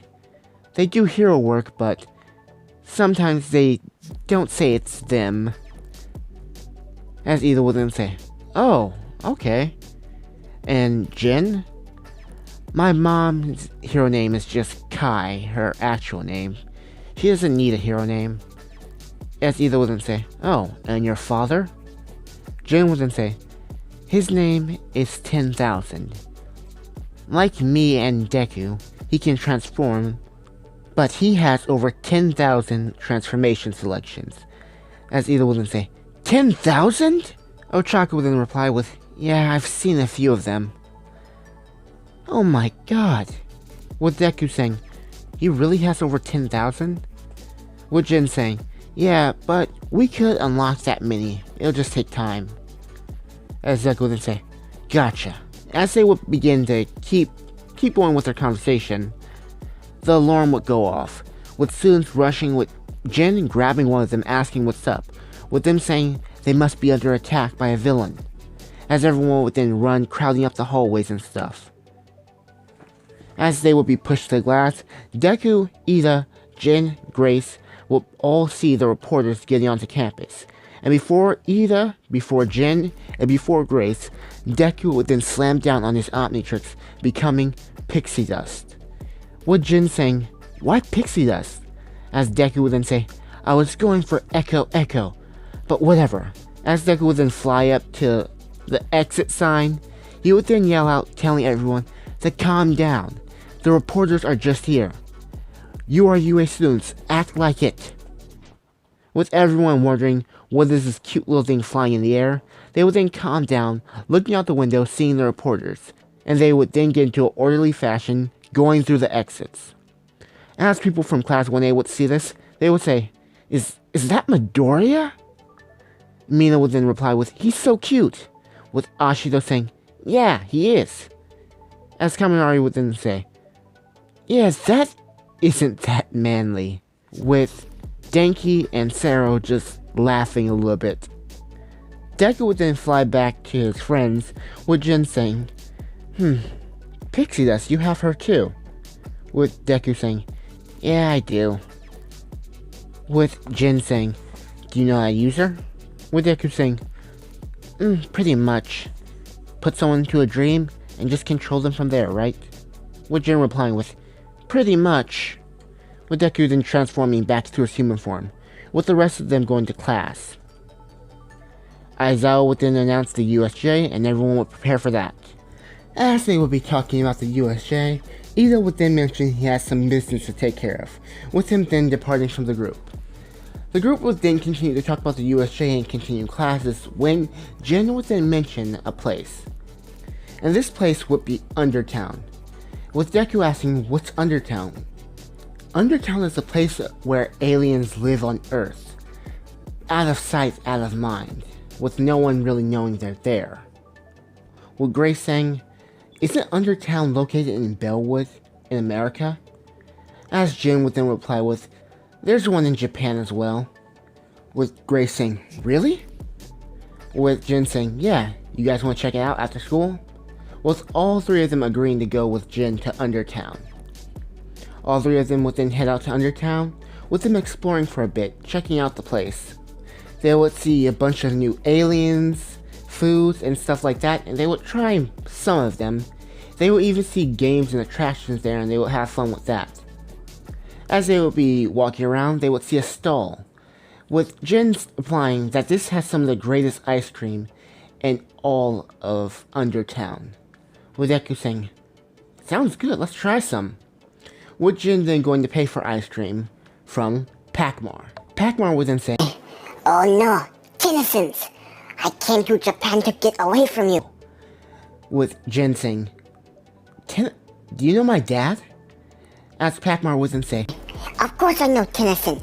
He wrecked Pac-Mar Place. He wrecked all Pac-Mar places, and he never paid for it. I know what Tennyson's here. And to Omnitrix? No, you leave now." With Jin replying with, "I'm not my dad, come on." "No, you leave." Pac-Mar would then reply with, as everyone would be wondering, what did Ben do to this guy? Out of nowhere, a chicken would then run by them, with Pac-Mar saying, "Oh no, that chicken stole Pac-Mar money."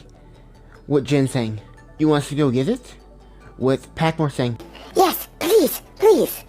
With Jin saying, "Okay, let's go you guys, time to be heroes."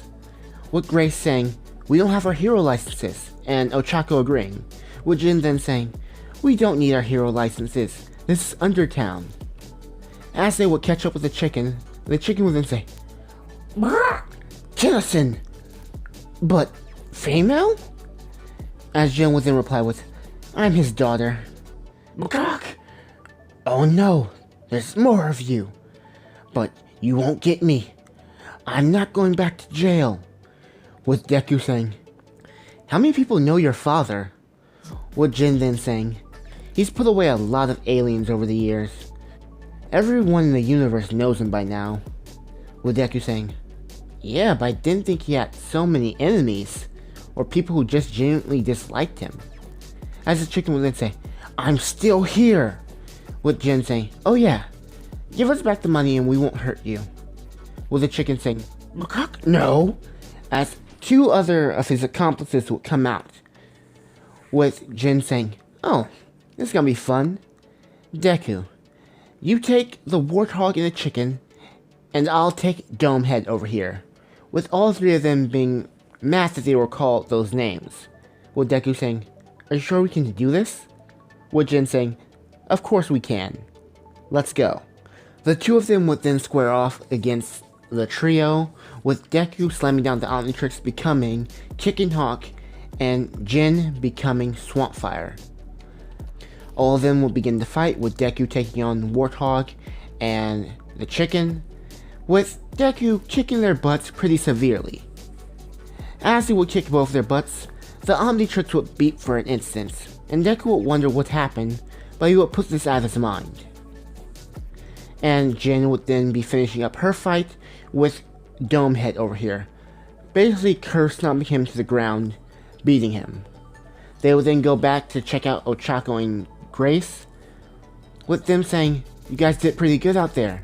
With Deku saying, "Thanks," and Jin saying, "Of course we did." Bumping Deku on the shoulder, with Deku laughing at this. They would then go back to Pac-Mar to return his stuff, and Pac-Mar would then let them have ice cream, saying, "You know like your father. You good, Tennyson. You always come by Pac-Mar Place. Pac-Mar hook you up." With Jin saying, "Thanks, Pac-Mar." With all of them going about their journey into Undertown, just eating ice cream and hanging out and stuff, with the occasional Grace and Jin flirting. The next day, Class 1A would go to the USJ to commence their rescue training, with everyone loading up onto the bus. As they will all be on the bus, they would begin to talk about themselves and their quirks, when Sue would then point out how both Deku and Jin's quirks are really similar, with her saying, "Rabbit, you and Izuku's quirks are very similar." With Jin saying, "We do have some of the same transformations." With Asui asking, "Why is that? Did your parents have a thing together? And Deku's like your half-brother?" With Jin saying, "No, it's just that our quirks are pretty similar." With Asui saying, "But you guys have that same device that helped you transform?" With Jin saying, "My father gave Deku one the same way he gave me one, to help regulate the energy we have to transform." With Asui saying, "Oh, So Midoriya's met your father? With Jin saying, he has. With every girl in class 1A saying, ooh. And all the guys would be a little bit jealous at the connection they think Deku shares with Jin. As this would be going on, Grace would be getting visibly annoyed, with her blurting out that Deku knows her father and her mother as well. With everyone saying, man, Midoriya. Not saying every guy would be just a little bit jealous of Deku. But as they would begin to talk, they would talk about Grace's quirk, with Kirishima saying, man, I didn't know you had 2 quirks. What else can you do with it? As Grace would then say, my other quirk allows me to absorb the materials of anything and add them as armor, strengthening my body and my defense. With Kirishima asking, got anything else? With Mina saying, yeah, is there anything else to that power? With Grace saying, in a way I could absorb energy, but that causes me to become a bit unstable. I don't like myself when I'm like that. As Ashita will then say, what happens to you? With Grace saying, I lose all sense of reason. I lose control. I can attack anyone. With Kirishima saying, man, that bites. But your quirk is still pretty strong even without that. As Grace would then thank Kirishima. As Deku and Jin would be on the bus, Jin would then mention that she unlocked 2 new aliens last night, with Ben saying the same thing, with them showing each other. One being amphibian, the other being, I believe, Muck, not Upchuck. I believe this one's called Muck. Wildvine, and Armadillo for Jin. With them being impressed by each other's aliens, they would now get to the USJ and head in to, well, prepare for their training. As they would be in, Ochako would be fangirling out over meeting her favorite hero, 13. With Deku, Jin, and Grace just watching on. With Jin saying, yeah, 13's a pretty cool hero. With Deku saying, yeah, she's a great rescue hero. With the 3 of them now fanning out over this, with Grace just sighing. As this would be going on, Kirishima would then notice something at the center of the USJ, and he would call over Mr. Aizawa. As Aizawa would then hear this, he would then say, don't interrupt me, with Kirishima saying, but what's that? As villains would start to come out the portal, and for some reason, giant frogs as well. They would see a villain covered in hands and a giant creature come out of the portal as well. With Eraserhead saying, 13, protect the students, I'll handle this. As this will be going on, Deku, Jin, and Grace will be wondering what's happening. With Mr. Aizawa, aka Eraserhead, going down, taking out villains left and right. With 13 getting all the students together, running towards the exit to escape. Kurogiri would then get in her way the same way as in canon, and instead of just Bakugo and Kirishima attacking him, both Bakugo, Deku, and Jin would come charging at Kurogiri, with Kurogiri then teleporting the entire class of 1A away, with Ida still managing to escape to go call for help. Grace, Jin, and Ochako would have been put in the destroyed city area, with them asking, what just happened? With Grace saying, we were teleported away. Huh. With them noticing villains, with Jin then saying, okay, let's get this over with. As the frogs would then approach both Grace, Jin, and Ochako, Jin would then say, let's get this over with, froggies, transforming into wrath to take on the frogs. Deku would then end up in the same place as he is in canon, with a shark villain coming at him and Asui saving him like in canon. Not saving him, he didn't really need it, but she helped him out. Deku would be drawn onto the boat by Asui with Mineta as well, with all of them asking about their quirks and strategizing of a way to get out of this. Deku would then say, I have an idea, I just got a new transformation yesterday. With Sue and Mineta asking what is it, with him saying, let me show you. with him slamming down on the Omnitrix becoming Buzzshock, with him saying, "Oh man," with Mineta saying, "Why? What's up?" and Asui asking as well, with Deku saying, "This isn't the right transformation," with Mineta saying, "What? Then transform back into something different," with Deku saying, "I can only transform 5 times and I don't want to waste it. I have an idea." As Deku would then shock the water, electrocuting all the villains in it, causing them to pass out, with Asui swimming them over to the edge. As they would make land, Eraserhead would be getting completely bodied by the Nomu. And while they will be watching, considering if they should help or not, Shigaraki would then come charging at Tsuyu, trying to decay her, with Deku seeing this, shooting Shigaraki with lightning, causing him to be sent flying back. As Shigaraki would be shocked, he would then get up saying, "It's you!" with Deku saying, "It's me, what?" with him saying, "You have that watch that they asked us to come get." As Deku would then say, "Someone asked you?" with Shigaraki saying, "Give me the watch, kid, and I'll make your death painless," with Deku saying, "Nope," with Shigaraki ordering the Nomu to come attack Deku after he said no. Deku would then face the Nomu, shooting it up with electricity, but this would be nothing to the Nomu. As the Nomu would be swinging at Deku, with Deku mostly avoiding all his hits, Deku then transformed into 4 arms, catching the Nomu's blows and hitting him with some of his own.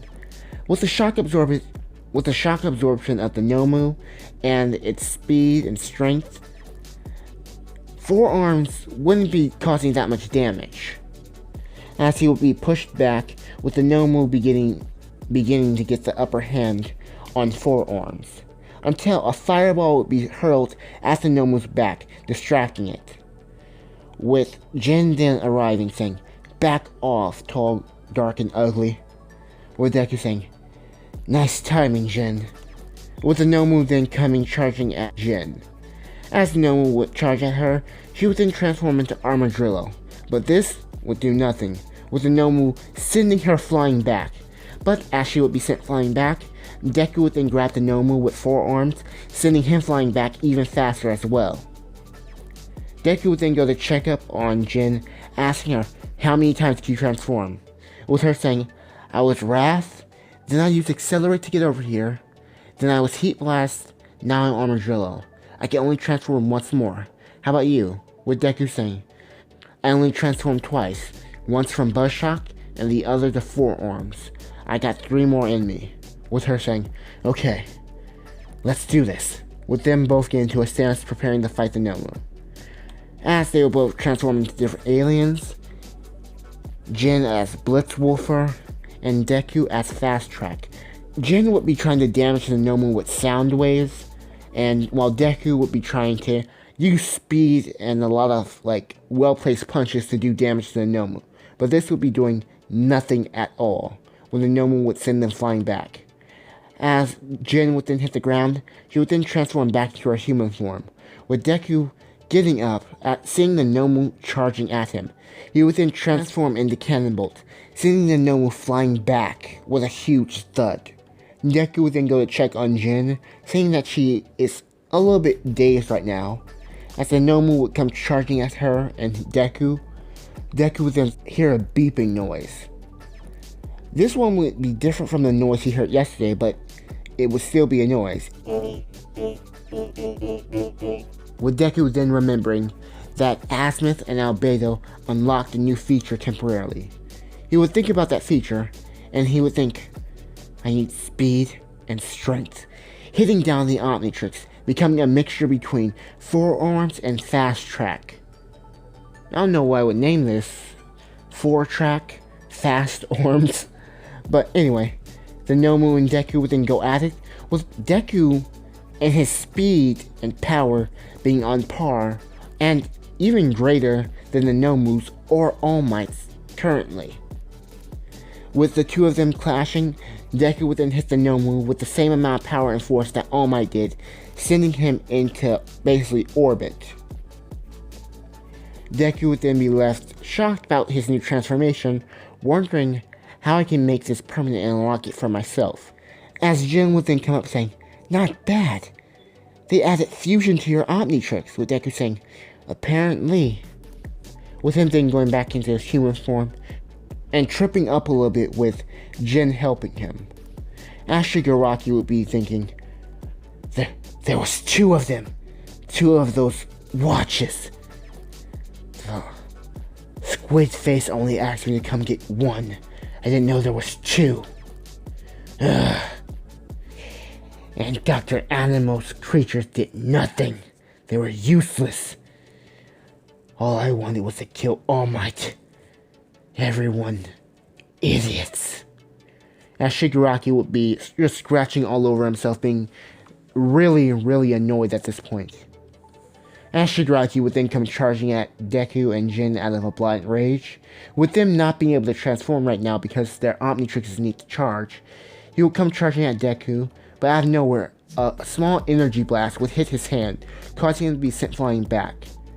This would be Grace, telling Shigaraki, stay away from him or else.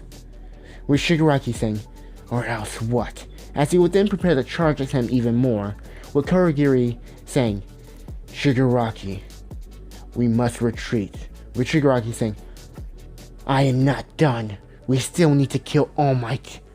As Kurogiri would then say, all our men have been taken down. With Shigaraki saying, what? As Shigaraki would then look at the 2 people wearing the Omnitrix and the girl, he would then say, we can still take them. With Kurogiri saying, Tomura. At this time, All Might would come entering the building, not smiling, with him just seeing this and coming charging down at them. With Kurogiri saying, we need to leave now, with him opening a portal and the 2 of them stepping through, with Shigaraki saying, I'll be back for you too. As this would be going on, Deku would be wondering what's going on, how did they know about the watch? With him stumbling a bit, with both Grace and Jin coming to help him up. With him saying, thanks you 2. With them saying, no problem, Deku. All Might would then come asking if everyone's okay, with them saying that they took down the villains and stuff, with All Might being a bit impressed. So we would get no All Might losing any more of his time. He will have a much greater time limit. At this time, Shigaraki would then come through the portal in the bar, going up to Animo and saying, your creatures did nothing. They were useless. With Dr. Animo saying, or you didn't make good enough use of them. So you are the truly useless one. With Shigaraki threatening to decay him, with Animo saying, bring it, kid. At this time, All for One would then say, calm down. You did your part. You'll have another chance to kill All Might, and prove your genius, Dr. Animo. With them calming down. At this time, someone would then teleport in, with All for One saying, hello, Gaxus. With Gaxus then grabbing All for One by the throat saying, where is the Omnitrix? With All for One saying, there were slight complications. With Gaxus saying, complications? Human, I gave you a job. If you want my technology, you're gonna need to work for it. With All for One saying, we will get the watch for you. I promise, my friend. As Gaxus would then say, you better. I will have my father's vengeance, and I will restore him. As he would then laugh, telling All for One, don't mess up again, or I might have to take something from you, the same way you take from others. With All for One being visibly annoyed by this, with Gaxus then leaving and their conversation ending. They would finish up with the report to the police and everything, and they will all be heading home just talking and stuff. As they will be walking, Deku would then ask Jin, could he come over to her place, when Jin would say, what's up? With Deku saying, I want to ask your dad, Asmus, and Albedo about that new thing I unlocked. As she would then say, you mean alien fusion? As Deku would then say, yeah. I think it's best if I get on top of this quick so I can learn how to master it. With Jin saying okay. With Grace and Ochako then leaving, with Deku and Jin going to her place. As Deku would then arrive, he would talk to both Ben, Albedo, and Asmith about alien fusion, with Grace tagging along just because she didn't trust Jin. As Ben, Deku, Asmith, and Albedo would be talking, he would then ask how does he unlock alien fusion, with Ben, Asmith, and Albedo saying, you need to figure out for yourself, kid. It's the same way I had to figure out all this stuff by myself until I was ready. Deku then said, okay, but I only asked it because you guys unlocked it temporarily for me. So there must be a code or something that allows me to do it? This kid is smart. He was a much better choice for the Omnitrix than Ben. With Albedo saying, yes, quite. With Ben saying, hey. With Deku saying, okay, so I'll figure this out and I'll prove to you guys I'm worthy of the watch. With Ben saying, I know you're worthy, kid. With everyone saying that they know he is worthy of the Omnitrix. Including Asmus, with Albedo just saying, sure, kid. You're a much better pick than Tennyson. With everyone laughing at Ben's expense. Deku would then go home to ponder about how to unlock fusion in the Omnitrix. I want to make one thing clear, you guys. I'm not trying to dog on Ben. I love him too. But I'm just trying to show how I believe Deku would be superior with the Omnitrix than Ben would. Like in a hero point of view. Again, not trying to be dogging on Ben, but you guys get what I mean. The next day, they will be in class with Mr. Aizawa announcing the sports festival. Everyone would be getting pumped for this, with Ochako being visibly really excited for this. Like, fist pumping and raise her arm and stuff, excited. As it will be going on, they will all be looking at Ochako weirdly, with her saying, let's do our best, with them all nodding in agreement with her. They would then head to lunch, where they would then find out the reason Ochako wants to be a hero so badly. With Ida saying, that's a very commendable goal. To keep your family financially stable, I very much respect that. With Jin saying, yeah, same. And Grace saying, yeah. With Deku saying, I want to be a hero to protect people, but you have people you want to protect right now, and I really respect that. With Ochako saying, thanks you guys. As they will all be at the table, everyone will then ask around about why they want to be a hero, with Ida saying, I want to live up to my family's name, and be a hero just like my brother. With Jin saying, you guys already know my thing, me and Grace's thing actually, that our family has a lot of heroes and we have a lot to live up to as well. With Ida, Grace, and Jin's reason for being a hero being very similar. With Deku still having his same reason for being a hero like in canon, to be able to save people with a smile on his face like All Might. So that would be their talk. After lunch they will be in class, where they will be ready to head out after finishing class, but they would be stopped by a group of people surrounding the door, with Deku wondering what's going on, with Bakyo saying, isn't it obvious, nerd? They came to see the class that got attacked by real villains. With Shinso stepping out and declaring war on Class 1A like he did in the original canon, and Tetsu calling Class 1A spoiled brats. For the next 2 weeks, Deku would spend his time training with both Grace and Jin on how to better improve his use of the Omnitrix, and trying to figure out how to use fusion with the Omnitrix. 2 weeks would pass, and the sports festival would roll around. As Deku would be in the locker room, Jin would then come up behind him, telling him that it's going to be a fun fight, right Deku? With Deku saying, yeah, but I'm going to win. With Jin saying, no chance, I'm going to win.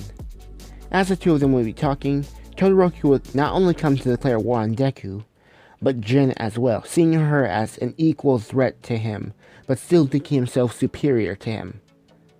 With Deku saying, everyone's giving it all they got. You better too, Todoroki. With Todoroki scoffing at this remark, and Bakugo coming up behind Todoroki and telling him that he should have declared war on him instead.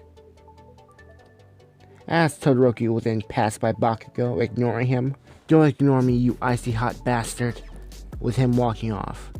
With Jin saying, "Huh, that was weird," and Deku saying, "Yeah, I wonder what's up with the guy." Jin would then say, "Let's just focus back on the sports festival." With Deku saying, "Yeah, did you unlock any new aliens over the time?" With Jin saying, "Maybe, maybe not." "Did you master fusion?" With Deku saying, "No, not yet." With her saying, "Okay." With her then asking, "Did you unlock a new alien?" With Deku saying, "Nope." With Jin saying, "That makes us even, Deku." With Deku saying, "I guess it does."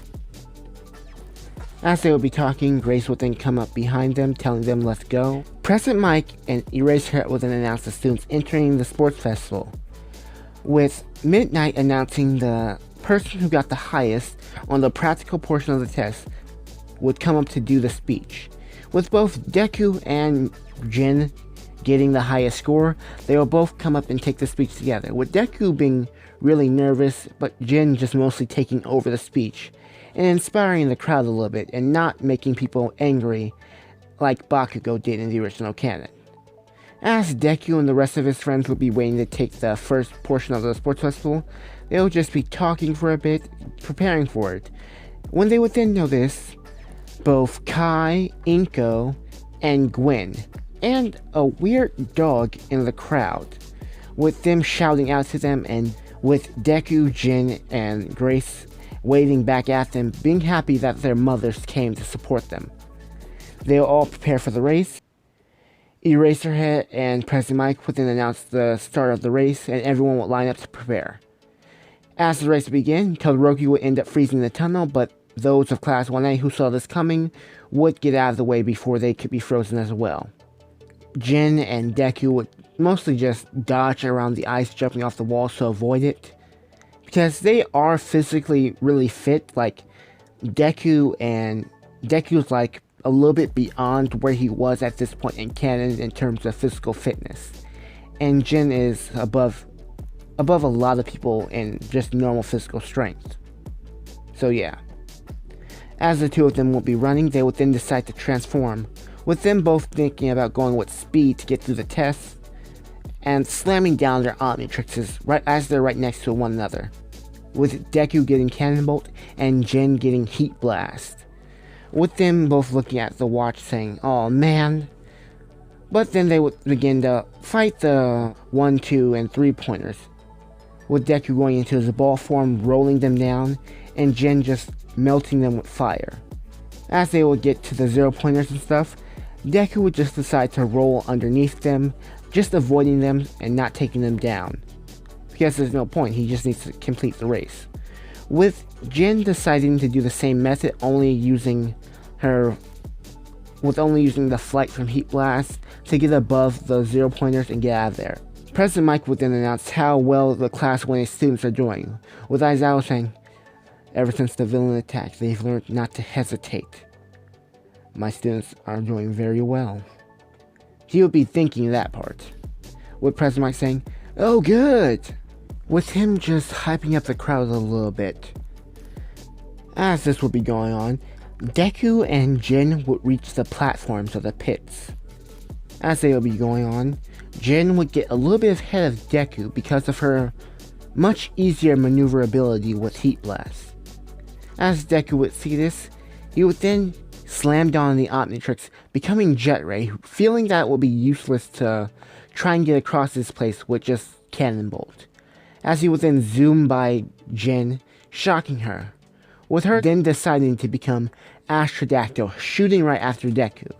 With the two of them getting into a flying race, President Mike would then say, "Oh, what is their quirk?" With Eraserhead saying they both possess a similar type of transformation quirk, as they will both be blasting off across the mines, getting across there pretty easily, with Jin hot on Deku's tail.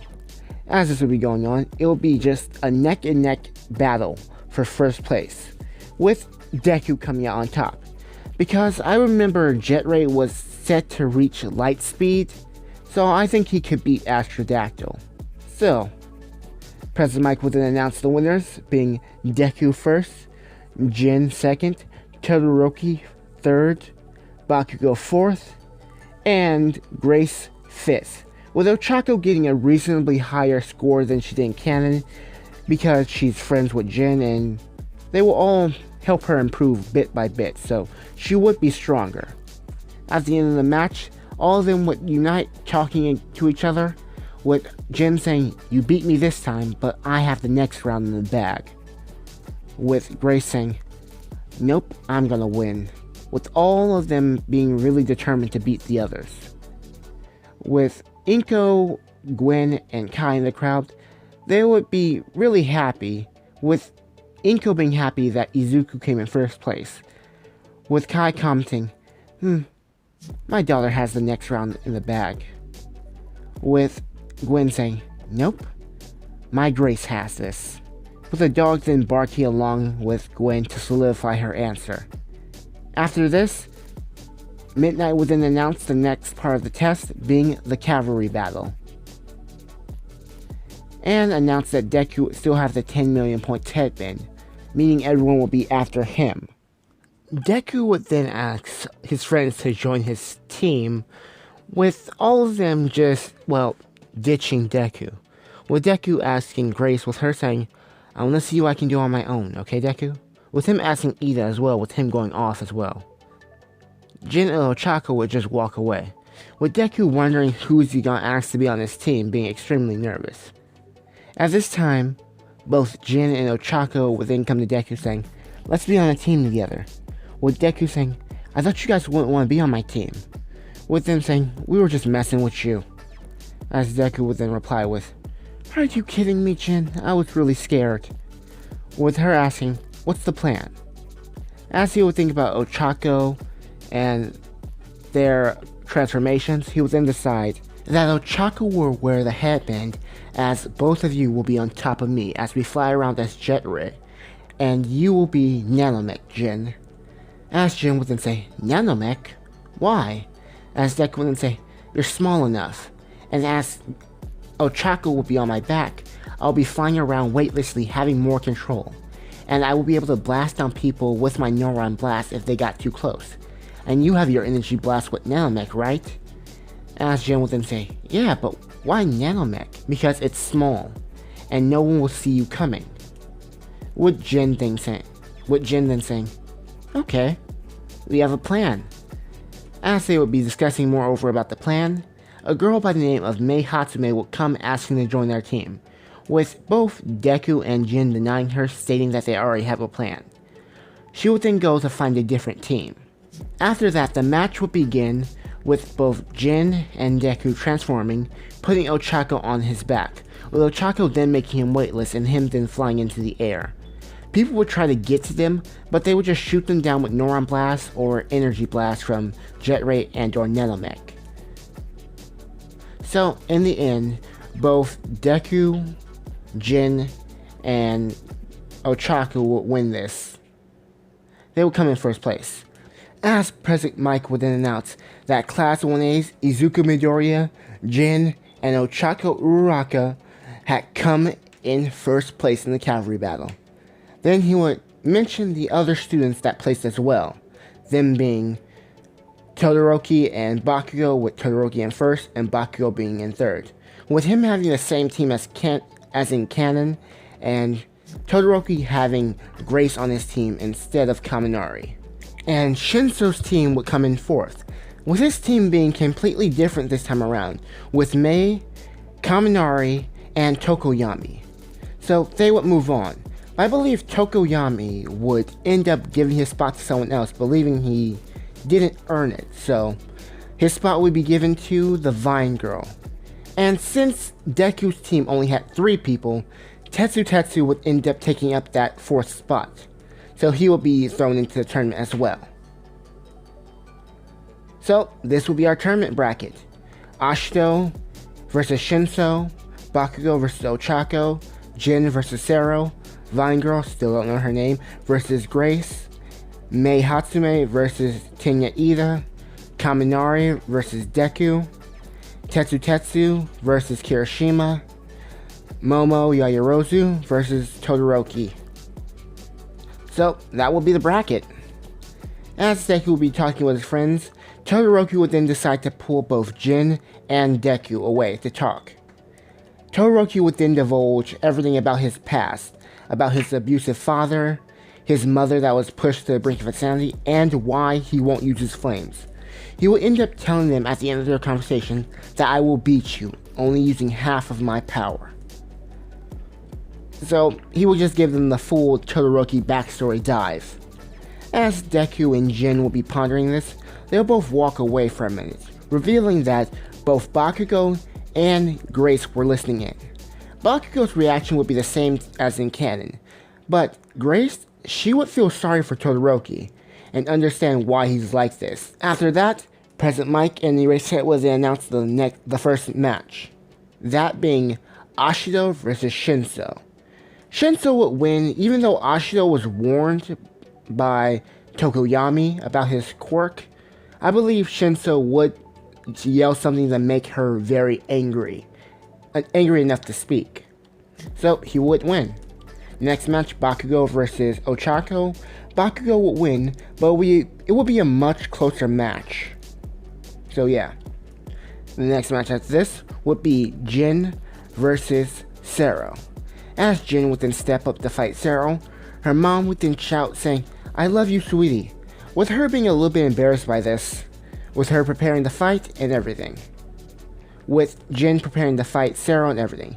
As the match would begin, Sero would then shoot his tape right at Jin before she gets slammed down the Omnitrix. As she would then jump, avoiding it, then slamming down the Omnitrix, becoming Ghost Freak.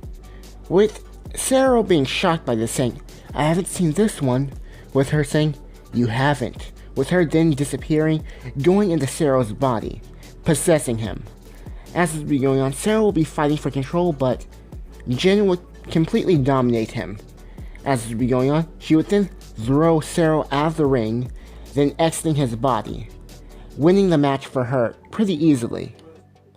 As Jin will have won her match, Kai would shout out to her daughter, saying, "I knew you could do it," with Inko and Gwen all smiling behind her. As Jin would then exit the arena, she would go telling Deku, "How'd you like the new alien?" with Deku saying, "It's pretty cool, what's its name?" And Jin would then say, "It's called Ghost Freak. Maybe one day you'll have one," with Deku saying, "Maybe one day." As Jin would then say, "Grace, it's your match next, right?"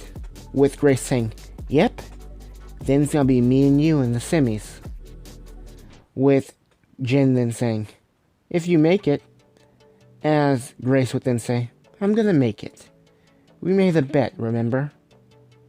With Jin then saying, "Yep." With Deku asking, "What was the bet?" As Jin would then say, "That's none of your business. Yet." As both Ochako and Ida would be wondering as well, with it dawning on Ochako, did they really make that bet? With her sighing. As Grace would then enter the ring to face Ibarra. Yep, I remember her name. It's Ibarra. The two of them would then square off, with Grace holding up her monospheres and flinging them at her, with Ibarra using her vines to block most of the shots. As this would be going on, Ibarra would be letting her vines go underground, preparing for a sneak attack on Grace. As the vines would then pop out, Grace would then use a shield, blocking most of them, but the vines would continue to rush at her, hitting her shield repeatedly and repeatedly, until Grace would then cast a spell, lighting her vines on fire, making them back off for a brief instance. But in that instance, Grace would then touch the ground, absorbing it, charging at Ibarra, punching her in the stomach as hard as she can, causing her to be sent flying and knocked out, winning the match for Grace. With Gwen saying, "That's my girl." With Inko saying, "Yep, she's as tough as ever." With Kai agreeing. With the dog then barking in excitement for Grace. As Grace would then come out of the arena, she would then say, "I guess it's gonna be me and you, Jin." "I guess it is, Grace." With the two of them glaring at each other, with you being able to see a lion and a dragon behind both of them. Or a lion behind Grace and a dragon behind Jin. Next match would be Ida versus Mei. and Ida would be turned into a walking advertisement like in the original canon before winning his match against May. As Ida would then exit the stadium, Grace, Jin, Ochako, and Deku would be chuckling a little bit at his expense, with Ida saying, "Come on!" as they would be laughing at Ida for what just happened to him. The next match would be Deku versus Kaminari. In the stands, Inko would be cheering for Deku louder than anyone. As she would cheer, the match would commence, with Kaminari launching a stream of lightning at Deku, going all out, 1,000,000 volts, before Deku could even use the Omnitrix. As the lightning would be coursing at Deku, Deku would then hold up the Omnitrix to the lightning to block the attack, or reduce the damage. But as the lightning would hit the Omnitrix, Deku would then be transformed into feedback. With him not knowing this alien's name and not knowing what it's capable of, he wouldn't be able to attack Kaminari yet. But Kaminari would have went stupid, so Deku wouldn't need to attack. He would then win the match like it was nothing. As Gwen would then see this, he unlocked feedback, with Kai saying, "Yeah, he got a good one," with Inko saying, "Who's feedback?" It's a transformation that conducts electricity, generates it, and shoots it back at people. As Inko would then say, "Okay." As Jin would then see this saying, "Are you kidding me? He unlocked feedback? I really wanted him." As Deku would then look at Count Denki saying, "Thanks, Kaminari." As he would look at his new alien form, he would then transform back into his human form, exiting the ring to go speak to Jin. As he would then go to speak to Jin, he would ask her, "So, what's this transformation called?" With Jin pouting a little bit saying, "It's feedback. It's one of my dad's favorite transformations. I really wanted it." As Deku would then say, "Sorry, but how does it work?" As Jin would then say, "I'll explain it to you later," with them deciding to talk about it later. Next match would be Kaminari versus Tetsu, with them ending in a draw, but having to decide the match with arm wrestling, with Kaminari winning. Next match would be Momo versus Todoroki, and Todoroki wins. Sorry, Momo. After this, it would be Bakugo versus Shinso. Bakugo wouldn't let Shinso get the opportunity, even if he says some stuff that he doesn't like. Bakugo would keep his cool because he isn't an idiot. So he would take Shinso out with a well-placed explosion, sending him out of the ring, winning the match for himself. As Deku would look at this, he would then say, he said all that stuff to Kachan, but he only hit him with one explosion. I guess he's getting a little bit better." As Grace would then say, "Maybe a little bit, but he's still a jerk," with Deku coming to Bakugo's defense a little bit. As both Jin and Grace would head to the arena to begin their match, they would then say, "Don't forget," with them both looking at each other, and entering the ring, with Kai and Gwen thinking, "What are those two up to?" With Inko saying, "They must have placed a bet," with Kai saying, "But Jin would oh no," as Gwen would then say, "Are they fighting over him in the ring, really?"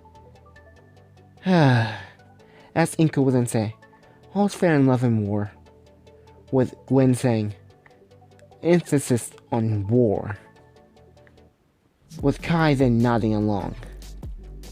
Grace and Jin would then square off against each other, preparing to fight. And that is it for the video, you guys. This has been like more than 2 hours, I bet. And I'm glad for all of you guys who stayed and watched. I really appreciate that. Don't forget to like, comment, and subscribe to the channel. I could really use that. Okay, let's get into this. The aftermath. The like goal for this video will be, I'm not gonna lie, 500 likes. 500 likes in a week. Because this was really difficult to record. Like, really difficult. This took me like a week to get the recording done for this. And altogether with the editing, re-recording, and stuff like that, and the exporting of this video, This took like 5 hours. I'm not kidding with you guys. But I'm glad to finally get this video to you guys. And yeah. Okay. Remember, like, comment, and subscribe. Comment down below top 10 if you've gotten this far. And let's get into the next thing that's coming out on the channel. And that would be, what if Deku was the son of Mirko? I know you guys have been wanting this. I really do. And I am working on it right now. The like goal for this was 400, but I've seen the support this has been getting, so I'm going to get it to you guys a little bit sooner. And for those of you guys who have been wanting, what if Deku was the reincarnation of Einzel Voldigoat? That will be done, like, I'll try and get that to you guys as fast as possible, but I don't know where I'm going to take it. So give me your ideas on how to progress the story, like arcs to give them new abilities, stuff like that. Give me your opinions and ideas. I can really use it, you guys. Anything else I want to tell you? Well, there's a few videos that I haven't been working on as frequently. A few videos that I haven't been working on as frequently as possible. So I'm going to be trying to get those. Like, I know you guys really want what if Asta had solo leveling, and I am trying to get that done while I'm doing what if Deku was Mirko's son. So please be patient with me. And yeah, that's all I really want to say. So this has been King Majin telling you guys to like, comment, and subscribe to the channel, and to subscribe to my second channel, the Duke of Majins. I'm trying to do something new with that channel, but I really want to see how many of you guys will subscribe to it. Like, probably do top 10 lists there, or explanation videos, stuff like that. Like, I told you guys my favorite character is Finral, and I'll explain why eventually, but come on, subscribe to that channel. I'll probably put a link down in the description, the Duke of Majins. So, come on, you guys. Well, anyway, I rambled on. This has been King Majin, signing out. Peace.